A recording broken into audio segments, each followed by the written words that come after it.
ಪ್ರಿಯ ವೀಕ್ಷಕರಿಗೆ ಮತ್ತು ಭಕ್ತ ಬಾಂಧವರಿಗೆ ಯೂಟ್ಯೂಬ್ ಅಮ್ಮ ಮಾಡುವ ಅನಂತ ವಂದನೆಗಳು. ವಿಶೇಷವೇನೆಂದರೆ ಹಾಸನ ಜಿಲ್ಲೆ ಕ್ಯಾತನಹಳ್ಳಿಯಲ್ಲಿ ಪಂಚಮುಖಿ ಆಂಜನೇಯ ಸ್ವಾಮಿಯವರ 15ನೇ ವಾರ್ಷಿಕೋತ್ಸವ ಅಮೋಘವಾಗಿ ನಡೆಯಿತು.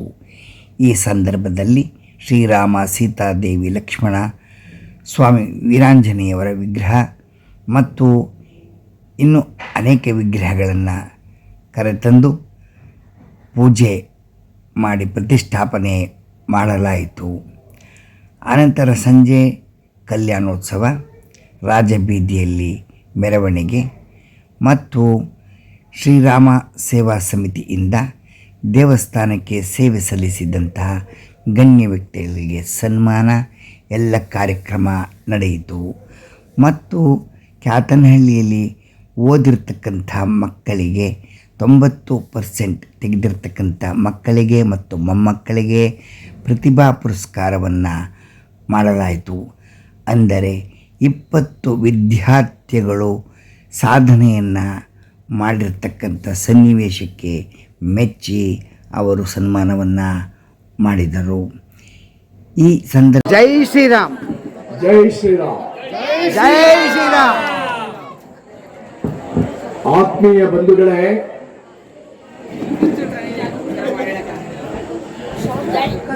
ಈ ಕಾರ್ಯಕ್ರಮ ತುಂಬ ವಿಶೇಷ.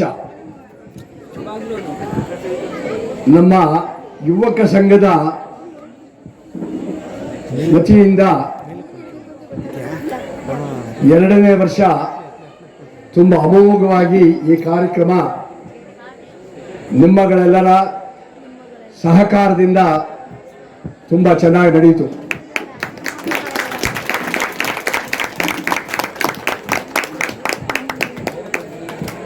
ಈ ಕಾರ್ಯಕ್ರಮದ ಮುಖ್ಯ ಉದ್ದೇಶ ಮಕ್ಕಳಿಗೆ ಪ್ರೋತ್ಸಾಹ ಕೊಡುವಂತಹ ಒಂದು ವಿಶೇಷವಾದಂತಹ ಈ ಕಾರ್ಯಕ್ರಮ. ಯಾಕೆಂದ್ರೆ ಪ್ರತಿಯೊಬ್ಬರು ಮಕ್ಕಳು ನಾವು ಹೆಚ್ಚಿಗೆ ಅಂಕಗಳನ್ನು ಪಡೆದು ಈ ಒಂದು ಸಮಾರಂಭದಲ್ಲಿ ಎಲ್ಲರ ಆಶೀರ್ವಾದವನ್ನು ಪಡೆಯಬೇಕು ಅನ್ನೋ ಒಂದು ಹಂಬಲ ಪ್ರತಿಯೊಬ್ಬರ ವಿದ್ಯಾರ್ಥಿಗೂ ಇದು ಮನಸ್ಸಿಗೆ ತಾಕುವಂತೆ ಈ ಕಾರ್ಯಕ್ರಮ ನಡೀಬೇಕು.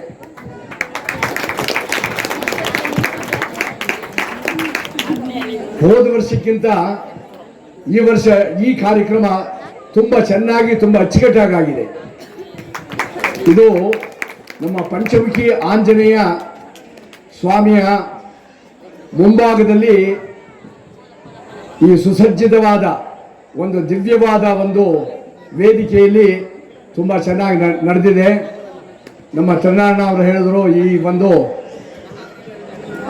ಒಂದು ವೇದಿಕೆ ತುಂಬ ಚೆನ್ನಾಗಿದೆ, ಪ್ರತಿ ವರ್ಷವೂ ನಾವು ಇಲ್ಲೇ ವೇದಿಕೆಯನ್ನು ಮಾಡೋಣ, ತುಂಬ ಚೆನ್ನಾಗಿದೆ ಅಂತ ಹೇಳಿ ನಮ್ಮ ಚನ್ನಣ್ಣ ಅವರು ಇಷ್ಟಪಟ್ಟರು. ಆ ಭಗವಂತನ ಒಂದು ಪ್ರೇರಣೆ ಎಲ್ಲ ಪ್ರತಿಯೊಂದಕ್ಕೂ ಆ ಭಗವಂತನ ಒಂದು ಪ್ರೇರಣೆಯಿಂದ ಎಲ್ಲ ಕಾರ್ಯಕ್ರಮಗಳು ಚೆನ್ನಾಗಿ ನಡೀತಾ ಇದೆ. ಮುಂದೆ ಈ ಕಾರ್ಯಕ್ರಮ ತುಂಬ ಅದ್ಭುತವಾಗಿ ತುಂಬ ಅಮೋಘವಾಗಿ ನಡೀಲಿ. ಆ ಭಗವಂತ ನಮ್ಮ ಈ ಯುವಕ ಸಂಘದ ಎಲ್ಲ ಪ್ರತಿಯೊಬ್ಬರು ಸದಸ್ಯರಿಗೂ ಕೂಡ ತುಂಬ ಉತ್ಸಾಹವನ್ನು ಕೊಟ್ಟು ನಮ್ಮ ಗ್ರಾಮದ ಪ್ರತಿ ಹೆಣ್ಣು ಮಕ್ಕಳು, ಗಂಡು ಮಕ್ಕಳು, ಹೊರಗಡೆ ಇರುವಂಥವ್ರು ಪ್ರತಿಯೊಬ್ಬರು ಈ ಒಂದು ಸಮಾರಂಭದಲ್ಲಿ ಇಲ್ಲಿ ಭಾಗಿಯಾದರೆ ಅವರೆಲ್ಲರಿಗೂ ನಮ್ಮ ಪರಿಚಯ ಚೆನ್ನಾಗಿ ಗೊತ್ತಾಗುತ್ತೆ. ನಮ್ಮ ಊರು, ನಮ್ಮ ಅಜ್ಜನ ಊರು, ನಮ್ಮ ಅಜ್ಜಿ ಊರು ಅನ್ನೋ ಒಂದು ವಾತ್ಸಲ್ಯ, ಒಂದು ಬಾಂಧವ್ಯ ಬೆಳೆಯುತ್ತೆ. ಈ ಬಾಂಧವ್ಯ ಬೆಳಿಬೇಕಾದ್ರೆ ನಾವು ಬಳಸಬೇಕು. ಗಾದೆ ಇದೆ, ಕೊಟ್ಟ ಸಾಲ ಕೇಳದೆ ಹೋಯ್ತು, ನೆಂಟಸ್ತನ ಬಳಸದೆ ಹೋಯ್ತು ಅಂತ. ಇದೆಲ್ಲ ಒಂದು ನೆಂಟು. ಈ ಒಂದು ಬಾಂಧವ್ಯವನ್ನು ಬೆಳೆಸಬೇಕು ಅಂತಂದ್ರೆ ಈ ಒಂದು ಪ್ರತಿಭಾ ಪುರಸ್ಕಾರ ಒಂದು ಕೊಂಡಿ ಇದ್ದಂಗೆ ತುಂಬ ಚೆನ್ನಾಗಿ ನಡೆದಿದೆ. ನಮ್ಮ ಯುವಕ ಸಂಘದ ಎಲ್ಲ ಯುವಕರಿಗೂ ಕೂಡ ಮತ್ತೊಮ್ಮೆ ವಂದನೆಗಳನ್ನು ಅರ್ಪಿಸಿ ನಮ್ಮ ಪಂಚಮುಖಿ ಆಂಜನೇಯ ಸ್ವಾಮಿ ಅವರಿಗೆ ಇನ್ನಷ್ಟು ಚೈತನ್ಯವನ್ನು ಕೊಟ್ಟು ಈ ಕಾರ್ಯಕ್ರಮ ತುಂಬ ಅಮೋಘವಾಗಿ ನಡೆಸ್ಕೊಂಡು ಹೋಗಲಿ ಅಂತ ಹೇಳಿ ಮತ್ತೊಮ್ಮೆ ಆ ಪರಮಾತ್ಮನಲ್ಲಿ ಪ್ರಾರ್ಥನೆ ಮಾಡುತ್ತಾ ಈ ಸಮಾರಂಭಕ್ಕೆ ಬಂದಂಥ ಎಲ್ಲ ಬಂಧುಗಳಿಗೂ ಕೂಡ ನನ್ನ ಕೃತಜ್ಞತೆಯನ್ನು ಅರ್ಪಿಸಿ ನನಗೆ ಎರಡು ಕೊಟ್ಟಂಥ ಈ ಒಂದು ನಿಮಗೆಲ್ಲರಿಗೂ ನನ್ನ ಧನ್ಯವಾದಗಳು ಸಮರ್ಪಣೆ ಮಾಡಿ ನನ್ನ ಮಾತುಗಳನ್ನ ಮುಗಿಸ್ತಾ ಇದ್ದೇನೆ. ಜೈ ಶ್ರೀರಾಮ್.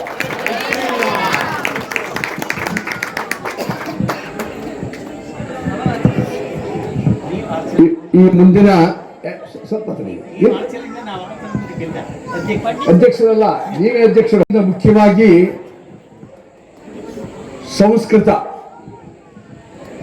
ಸಂಸ್ಕೃತ ಕಲಿತು ಅಂತಂದ್ರೆ ಸಂಸ್ಕಾರ ಬಂತು ಅಂತ. ಸಂಸ್ಕಾರ ಬೆಳಿಬೇಕು. ನಾವು ಸಂಸ್ಕೃತವನ್ನ ಅಭ್ಯಾಸ ಮಾಡಬೇಕು. ಈ ವೇದಿಕೆಯಲ್ಲಿ ಉಪಸ್ಥಿತಿರುವಂತಹ ನನ್ನ ತಮ್ಮನಾದಂಥ ಶ್ರೀಯುತ ಜಗನ್ನಾಥರವರು ಸಂಸ್ಕೃತ ವಿದ್ವಾನ್, ಕಾಲೇಜಲ್ಲಿ ಸಂಸ್ಕೃತ ಇದರಲ್ಲಿ ಪ್ರಿನ್ಸಿಪಾಲರಾಗಿ ಈಗ ರಿಟೈರ್ಡ್ ಆಗಿದ್ದಾರೆ. ಈ ಒಂದು ಕಾರ್ಯಕ್ರಮಕ್ಕೆ ಅವರು ದಯಮಾಡಿಸಿದ್ದಾರೆ.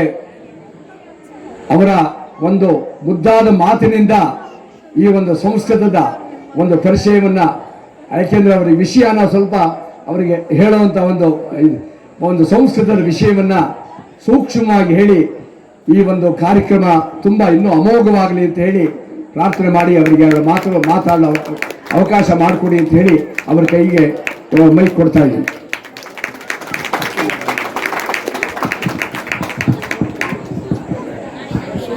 ಅಸ್ಮದ್ ಆಚಾರ್ಯ ಪರ್ಯಂತ ಒಂದೇ ಗುರು ಪರಂಪರಾ. ಎಲ್ಲ ರಾಮಭಕ್ತರಿಗೆ ನಮನಗಳು. ಮಾತಾಡಿದ್ಮೇಲೆ ನಾನು ಮಾತಾಡಬೇಕಾದ್ದೇನಿಲ್ಲ. ಆದರೂ ಅವ್ರು ಮಾತಾಡಬೇಕು ಅಂದಾಗ ಮಾತಾಡೋದಕ್ಕೂ ಸಾಧ್ಯ ಇಲ್ಲ. ಆಜ್ಞೆ ಶ್ರೇಷ್ಠ ಪಾಲಿಸಲೇಬೇಕು. ಇರಲಿ, ಕೇಳ್ತಾ ಇದೆ. ಈಗ ನಮ್ಮಲ್ಲಿ ಪ್ರತಿಭೆ ಇದೆ. ಎಷ್ಟೋ ಸಮಯ ಏನಾಗುತ್ತೆ ಅಂದರೆ ಆ ಪ್ರತಿಭೆಯನ್ನು ಗುರುತಿಸ್ತೇ ಹೋದರೆ ಹಾಗೆ ಅದು ಪ್ರಕಟ ಆಗೋದೇ ಇಲ್ಲ. ಅದರಿಂದ ಈ ಪ್ರತಿಭಾ ಪುರಸ್ಕಾರದ ನೆಪ ಅಂದರೆ ಆ ಪ್ರತಿಭೆಯನ್ನು ಗುರುತಿಸಿ ಇನ್ನಷ್ಟು ಪ್ರೋತ್ಸಾಹ ಮಾಡಿದ್ರೆ ಹೆಮ್ಮರವಾಗಿ ಹೆಮ್ಮರವಾಗಿ ಬೆಳೆದು ಸಹಸ್ರಾರು ಫಲಗಳನ್ನು ನೂರಾರು ವರ್ಷಗಳ ಕಾಲ ಕೊಡೋ ಹಾಗೆ ಅವ್ರು ಬೆಳಿಬೇಕು ಅನ್ನೋದೇ ನಮ್ಮೆಲ್ಲರ ಆಶಯ. ಅದು ನಮ್ಮ ಮಕ್ಕಳ ಪ್ರತಿಭೆಯನ್ನು ನಾವಲ್ಲದೆ ಇನ್ಯಾರು ಗುರುತಿಸ್ಬೇಕು ಮೊದಲನೇದು. ಎರಡನೇದು, ಇನ್ನೊಂದು ನಮ್ಮಲ್ಲಿ ಹಿರಿಯರು ಒಂದು ಮಾತು ಹೇಳ್ತಾರೆ, ಅನ್ನದಾನಂ ಪರಂ ದಾನಂ ವಿದ್ಯಾದಾನಂ ಅತಃ ಪರಂ ಅನ್ನೇನ ಕ್ಷಣಿಕಾ ತೃಪ್ತಿ ಯಾವಜ್ಜೀವಂಚ ವಿದ್ಯೆಯ. ಎಲ್ಲರೂ ಕೂಡ ಹಿಂದಿನಿಂದಲೂ ಕೂಡ ಅನ್ನ ಸತ್ಯಗಳನ್ನ ಮಾಡ್ಕೊಂಡು ಬರ್ತಾ ಇದ್ದೇವೆ. ಸತ್ರಾನ ಯಾಗ, ಅನ್ನಯಾಗ. ಇಂತಹ ಸಂದರ್ಭಗಳಲ್ಲಿ ಅನ್ನಯಾಗ ಮಾಡ್ತಕ್ಕಂಥದ್ದು ಅತ್ಯಂತ ಶ್ರೇಷ್ಠವಾದ ಕೆಲಸ. ಹೇಳ್ತಾರೆ ಅದಕ್ಕಿಂತಲೂ ಶ್ರೇಷ್ಠವಾದ ಕೆಲಸ ವಿದ್ಯಾದಾನ.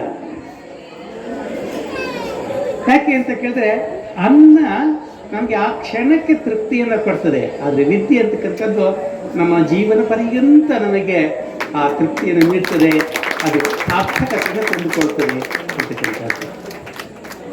ನನಗೆ ಈ ಸಮಯದಲ್ಲಿ ಇನ್ನೊಂದು ಯೋಚನೆ ಬರ್ತದೆ. ಇದೇ ಸಂದರ್ಭವನ್ನು ಉಪಯೋಗಿಸಿ ನಮ್ಮ ಸಂಸ್ಕೃತಿಯ ಬೇರುಗಳನ್ನು ಯಾಕೆ ಸ್ವಲ್ಪ ಚಿಗುರೋದಕ್ಕೆ ಅವಕಾಶ ಮಾಡಿಕೊಡಬಾರ್ದು ಅಂತ ನನ್ನ ಯೋಚನೆ. ಅಂದ್ರೇನು, ಒಂದೊಂದು ವರ್ಷ ಪ್ರತಿ ವರ್ಷ ಒಂದು ಸ್ತೋತ್ರ ಇದೆ, ನಮ್ಮ ಪೂರ್ವಾಚಾರ್ಯರ ಸ್ತೋತ್ರ, ಒಂದು ಪ್ರಬಂಧ ಇದೆ. ಒಂದು ಸ್ತೋತ್ರ, ಒಂದು ಪ್ರಬಂಧದ ಯಾವುದಾದ್ರೂ ಒಂದನ್ನು ನಾವು ಕಂಠಪಾಠಕ್ಕೆ ಇಟ್ಟು ಅಲ್ಲಿ ಬಂದಂತಹ ಎಲ್ಲ ವಿದ್ಯಾರ್ಥಿಗಳಿಗೂ ಕೂಡ ಇನ್ನಷ್ಟು ಪ್ರೋತ್ಸಾಹ ಮಾಡಿದ್ರೆ ನಮ್ಮ ಯಾವ ಪರಂಪರೆ ಇದೆ ಆ ಪರಂಪರೆಗೂ ಕೂಡ ಸ್ವಲ್ಪ ಏನಾದರೂ ನಾವು ಕೊಡುಗೆ ಕೊಡೋದು ಸಾಧ್ಯವಾಗುತ್ತದೆ ಅನ್ನೋದನ್ನು ಯೋಚಿಸಬೇಕಾಗ್ತದೆ. ಮತ್ತು ಈ ಅಧ್ಯಯನ ಅಧ್ಯಾಪನ ಅಂತಕ್ಕಂಥದ್ದು ಅದಕ್ಕೆ ಕೊನೆಯಿಲ್ಲ. ಯಾವ ಜೀವಂ ನಮ್ಮ ಉಸಿರಿರ್ತಕ್ಕಂಥ ಕೂಡ ನಾವು ಕಲಿಸೋದು ಇದ್ದೇ ಇರ್ತದೆ. ನಾವು ನೇರವಾಗಿ ಪಾಠ ಮಾಡಿಯೇ ಕಲಿಸಬೇಕು ಅಂತಿಲ್ಲ. ನಮ್ಮ ನಡೆ ನುಡಿಗಳಿಂದಲೂ ಕೂಡ ನಾವು ಕಲಿಸ್ತಕ್ಕಂತಹದ್ದು. ಅದು ಪಾಠ ಅಥವಾ ಅದು ಒಂದಾದರೆ ನಡೆ ನುಡಿ ಇದೆಯಲ್ಲ ಅದು ಅತ್ಯಂತ ಉತ್ತಮವಾದ ರೀತಿಯಲ್ಲಿ ಪಾಠವನ್ನು ಹೇಳಿಕೊಡ್ತದೆ, ಅಧ್ಯಾಪನವನ್ನು ಮಾಡಿಸ್ತದೆ. ನಮ್ಮ ಈ ರೀತಿ ಎಲ್ಲರೂ ಕೂಡ ನಮ್ಮ ಅಣ್ಣ ಹೇಳಿದಾಗೆ ಬಂಧು ಬಳಗ ಎಲ್ಲ ಸೇರಿಕೊಂಡು ನಾವೆಲ್ಲ ಪರಸ್ಪರ ವಿನಿಮಯವನ್ನು ಮಾಡಿಕೊಳ್ತಾ ಇದ್ದಾಗ ನಮ್ಮಲ್ಲೇ ಕೆಲವು ಮಾರ್ಪಾಟುಗಳನ್ನ ನಾವು ಕಂಡುಕೊಳ್ತೇವೆ. ಅದೇ ಈ ದೇವಸ್ಥಾನದ ಪರಿಕಲ್ಪನೆಯ ಮೂಲ ಉದ್ದೇಶವೂ ಕೂಡ ಅಲ್ಲಿ. ಆದ್ದರಿಂದ ಇನ್ನು ಮುಂದೆ ಈ ತರಹ ದಿಕ್ಕಿನಲ್ಲಿಯೂ ಕೂಡ ನಾವು ಯಾಕೆ ಪ್ರಯತ್ನ ಮಾಡಬಾರ್ದು ಅನ್ನೋದು ಒಂದು. ಎರಡನೇದು, ನಮ್ಮ ಮಕ್ಕಳಿಗೆ ಈ ಸಂಸ್ಕಾರ ಕೊಡೋದಕ್ಕೆ ಇವತ್ತೇನು ವಾಟ್ಸಪ್ ಇದೆ, ಬೇಕಾದಾಗಿದೆ, ನಮ್ಮದೇ ಒಂದು ಗ್ರೂಪ್ ಮಾಡಿಕೊಂಡು ನಾವು ಅದ್ರ ಮುಖಾಂತರನೇ ನಾವು ಸ್ತೋತ್ರಗಳನ್ನು ಪ್ರಬಂಧಗಳು ಬರೀ ಅವ್ರ ಕಂಠಪಾಠ ಅಷ್ಟಲ್ಲ, ಅರ್ಥ ಸಮೇತ ಅವರಿಗೆ ನಾವು ಅದನ್ನು ಹೇಳಿಕೊಟ್ರೆ ರಿಜಿಸ್ಟರ್ ಆಗ್ತದೆ, ಆ ಸಂಸ್ಕಾರ ಮುಂದುವರಿಯುತ್ತದೆ. ನಾನು ಇವತ್ತು ರಿಟೈರ್ಡ್ ಆಗಿ 15 ವರ್ಷ ಆದರೂ ಕೂಡ ಅಧ್ಯಾಪನದಲ್ಲಿ ನಾನು ಯಾವತ್ತೂ ಇವತ್ತು ನಿಂತಿಲ್ಲ. ನನಗೆ ಈಗ ಕಳೆದ ತಿಂಗಳು ಒಂದು ಪ್ರಸಂಗ ಅದನ್ನು ಹೇಳ್ತೀನಿ ನಿಮಗೆ, ಹೇಗೆ ನಾವು ತೊಡಗಿಸ್ಬೋದು ಇದಕ್ಕೆ. ರಾಮನವಮಿ ನಿಮಿತ್ತ ಒಂದು 100 ಜನಕ್ಕೆ ಸಂಸ್ಕೃತವನ್ನು ಕಲಿಸ್ಬೇಕು. ಹೇಗೆ ಕಲಿಸ್ಬೇಕು? ನಾವು ಮಾಡ್ತಾ ಇದ್ದೀವಿ. ನನಗೆ ಕೆಲವು ಬೋಸ್ಟನ್ ಮತ್ತು ಕೆಲವು ಬೇರೆ ವಿದ್ಯಾರ್ಥಿಗಳು ಅವೆಲ್ಲ ಇಂಜಿನಿಯರಿಂಗು ಸಾಫ್ಟ್ವೇರಿಂಗ್ ಅವೆಲ್ಲ ಇದ್ದಾರೆ. ಅವರಿಗೆಲ್ಲ ನಾವು ಪಾಠ ಮಾಡ್ತಾ ಇರ್ತೀನಿ. ನಾನು ಪಾಠ ಸಂಸ್ಕೃತ ಭಾಷೆ ಕಲಿಸ್ಬೇಕಂದ್ರೆ ಹಾಗೆ ಈ ವರ್ಷ ಹೋದ ವರ್ಷ ಒಂದು ನಮ್ಮ ಬೋಸ್ಟನ್ ಇರ್ತಕ್ಕಂಥ ವಿದ್ಯಾರ್ಥಿಗಳಿಗೆ ರಾಮಾಯಣದ ಮೊದಲನೇ ಸರ್ಗವನ್ನು ಇಟ್ಕೊಂಡು, ಸಂಪೂರ್ಣ ರಾಮಾಯಣ ಬರ್ತದೆ, ಸಂಕ್ಷಿಪ್ತ ರಾಮಾಯಣ ಅಂತ, ಆ ರಾಮಾಯಣವನ್ನೇ ಇಟ್ಟುಕೊಂಡು ತನ್ಮೂಲಕ ಸಂಸ್ಕೃತವನ್ನು ನಮ್ಮ ಭಾಷೆಯನ್ನು ನಾನು ಕಲಿಸ್ತಾ ಇದ್ದೆ. ಅದನ್ನು ಗುರುತಿಸಿದಂತಹ ನಮ್ಮ ಮಿತ್ರ ಒಬ್ಬ ಮಂಗಳೂರಿಂದ ಅವನು ಕಳೆದ ತಿಂಗಳು ರಾಮನವಮಿ ದಿವಸ ಅದಕ್ಕೊಂದು ತಿಂಗಳು ಮುಂಚೆ ನೀನು ಹೊರಗಡೆ ಮಾಡ್ತಿದ್ಯಾ, ನಮ್ಮಲ್ಲಿ ಒಂದು ಇದ್ದಾರೆ, ಅವರುಗಳಿಗೆ ನಾವು ಪ್ರಯೋಗ ಮಾಡೋಣ ಅಂತ ಹೇಳಿ ನಾವು ಆ ಪ್ರಯೋಗವನ್ನು ಕೂಡ ಮಾಡ್ತೀವಿ.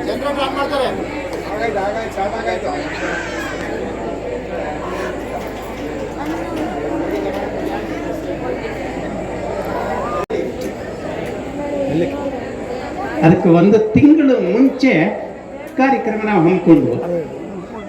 ಸಾಯಂಕಾಲ 6:30ಯಿಂದ 8 ತನಕ ನಾನು ಪಾಠ ಮಾಡ್ತೇನೆ.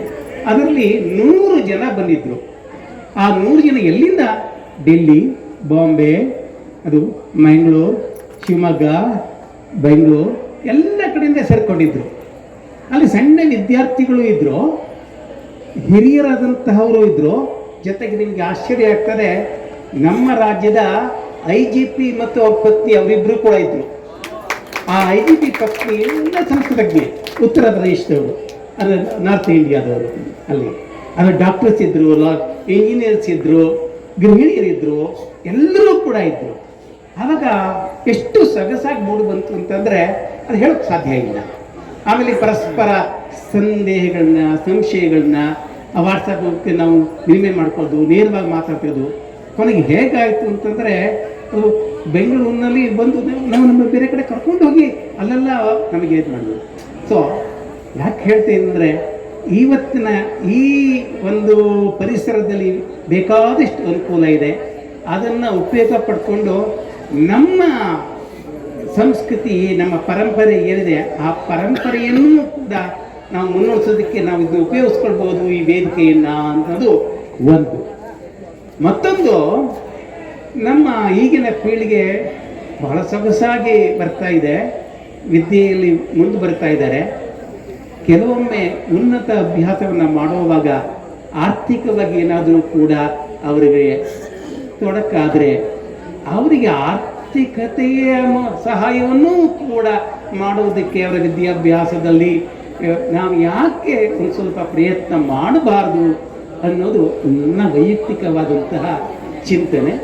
ಇದಕ್ಕೆ ಹೇಗೆ ಸಹಕಾರ ಸಿಗುತ್ತೋ, ಹೇಗೆ ಮುಂದುವರಿಸ್ಬೋದೋ ಅದನ್ನು ನಮ್ಮ ಈ ಯುವಕ ಮಿತ್ರರು ಬಂಧುಗಳು ಅದನ್ನು ಚಿಂತಿಸಬೇಕು ಅಂತ ಕೇಳಿಕೊಂಡು ಈ ಸಂದರ್ಭದಲ್ಲಿ ಎರಡು ಮಾತನಾಡೋದಕ್ಕೆ ಅವಕಾಶ ಕೊಡೋದಕ್ಕೆ ಎಲ್ಲರಿಗೂ ಕೂಡ